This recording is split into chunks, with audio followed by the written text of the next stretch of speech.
Assalomu alaykum qadrli obunachilar. Mana bugun 2026-yil 11-iyun sanasidagi ishlarimizning holatlari.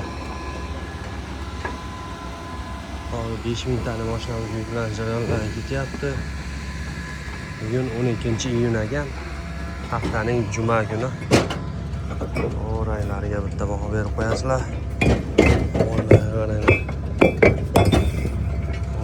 Mustahkam baquvvatdan bo'ladi. Ishlarimizda razmerlari standart holatda 6-12-25, narxlari 730 so'mdan vodiy bo'ylab kelishilgan narxlarga yetkazib beramiz. Bular hozir xumdonda pishgan tayyori. Ishlarimizda xudo xolasa sanoqlariga ovqatlanib ketmasligiga garantiyalari bor. Shug'ullanmaslik darajasi yuqori bo'lgan bog'dod pishgan ishlari. Bu ishlarimizda hozirgi kunda 600 so'mdan beryapmiz. Xomushlarimiz narxlari hozirgi kunda 350 so'mdan. Hozir bu xumdon kirib ketyapti turgandagi olib kelishganday holatda xomushda. Nima deyapti bu ishlar? Sap-sariq turpoqlardan chiqib turgan bog'dod pishgan ishlari. Zavod egalaridan axtariyat turganlar uchun xudo xolasa zavod texnika o'zimizniki. Mana hozir urib qo'yilgan joyi ham, sho'rlashgani yo'q, bizda adir bo'lmagani uchun sho'rlash murojaat kuzatilgani yo'q. Tom chiqarish jarayonlari yo'lga ketyapti. Sariq turpoqni afzalliklari mustahkam bo'ladi, baquvvat. Tariga bitta baho berib qo'yasizlar.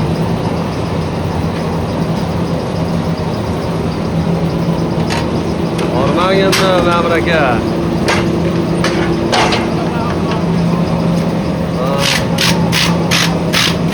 Ma'mur aka ham kiribdi.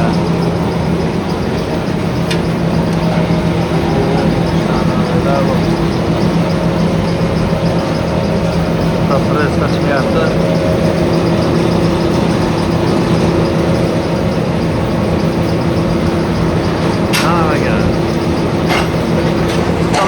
Ko'rasizlar shuncha mehnatga. Mana karaga yuklab beradi, karaga to'kib keladi. Xudo xolasa bu turpoqlari odatda elaklarda o'tib, ichidan posh chiqmaydi. Mana bunda tegirmonga tushib, elakka tushib, elakda toza turpoq bo'ladi.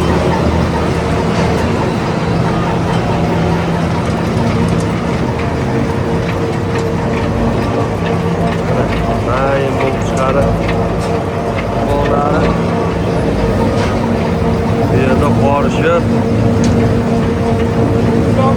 ular bilan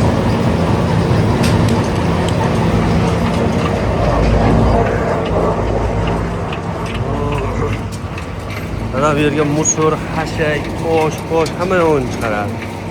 Kelay. Turpoq tepasiga chiqib ketyapmiz. Turpoqlarni, bay.